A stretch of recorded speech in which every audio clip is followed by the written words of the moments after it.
ወደ ቆላስይስ ሰዎች ምዕራፍ 2 ስለናንተ በሎዶቅያ ስላሉት ፌንቴንም በስጋ ስላላዩት ሁሉ እንዴት ያለ ትልቅ መጋደል እንዳለኝ ልታውቁ ወዳለሁና ልባቸው እንዲጽናና በፍቅርም ተባብረው በማስተዋል ወደሚገኝበት ወደ መረዳት ባለጠግነት ሁሉ እንዲደርሱ የእግዚአብሔርንም ምስጢር እርሱንም ክርስቶስን እንዲያውቁ እጋደላለሁ። የተሰወረ የጥበብና የእውቀት መዝገብ ሁሉ በእርሱ ነውና ማንም በሚያባብል ቃል እንዳያስታችሁ ይህን እላለሁ። በስጋ ምንም እንኳን ብርቅ በመንፈስ ከእናንተ ጋር ነኝና ስራታችሁንም በክርስቶስም ያለውን የእምነታችሁን ጽናት እያየው ደስ ይለኛል። እንግዲህ ጌታን ክርስቶስ ኢየሱስን እንደ ተቀበላችሁት በእርሱ ተመላለሱ፣ ስር ሰዳችሁ በእርሱ ታነጹ፣ እንደ ተማራችሁም በሃይማኖት ጽኑ፣ ምስጋናም ይብዛላችሁ። ወደ ክርስቶስ ትምህርት ሳይሆን እንደ ሰው ወግና እንደ ዓለማዊ እንደ መጀመሪያ ትምህርት ባለ በፍልስፍና በከንቱ መታለል ማንም እንዳይማርካችሁ ተጠበቁ።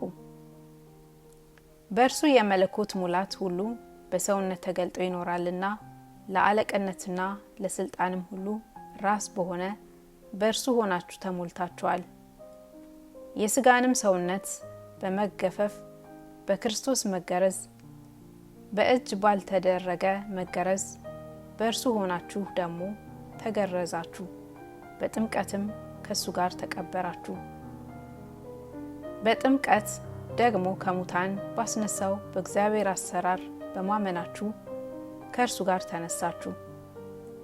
እናንተም በበደላችሁና ስጋችሁን ባለመገረዝ ሙታን በሆናችሁ ጊዜ እርሱ ጋር ሕይወትን ሰጣችሁ፣ በደላችሁን ሁሉ ይቅር አላቸው። በእኛ ላይ የነበረውን የሚቃወመንን በትእዛዛት የተጻፈውን የዕዳ ጽሕፈት ደመሰሰው፣ እርሱንም በመስቀል ጠርቆ ከመንገድ አስወግዶታል። አለቅነትንና ስልጣንን ገፎ ድል በመንሳት በእርሱ እያዞራቸው በግልጥ አሳያቸው።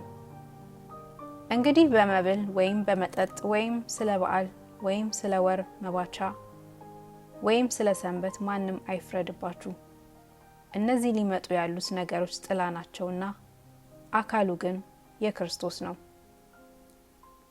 ትህትናን የመላእክትን አምልኮ እየወደደ ባላየውም ያለ ፈቃድ እየገባ በስጋዊም አእምሮም በከንቱ እየታበየ ማንም አይፍረድባችሁ። እንደዚህ ያለ ሰው ራስ ወደሚሆን አይጠጋም። ከእርሱም አካል ሁሉ በጅማትና በማሰሪያ ምግብን እየተቀበለ እየተጋጠም እግዚአብሔር በሚሰጠው ማደግ ያድጋል። ከዓለማዊ ከመጀመሪያ ትምህርት ርቃችሁ ከክርስቶስ ጋር ከሞታችሁ እንደ ሰው ሥርዓትና ትምህርት አትያዝ፣ አትቅመስ፣ አትንካ ለሚሉት ትእዛዝ በዓለም የምትኖሩ ስለምን ትገዛላችሁ?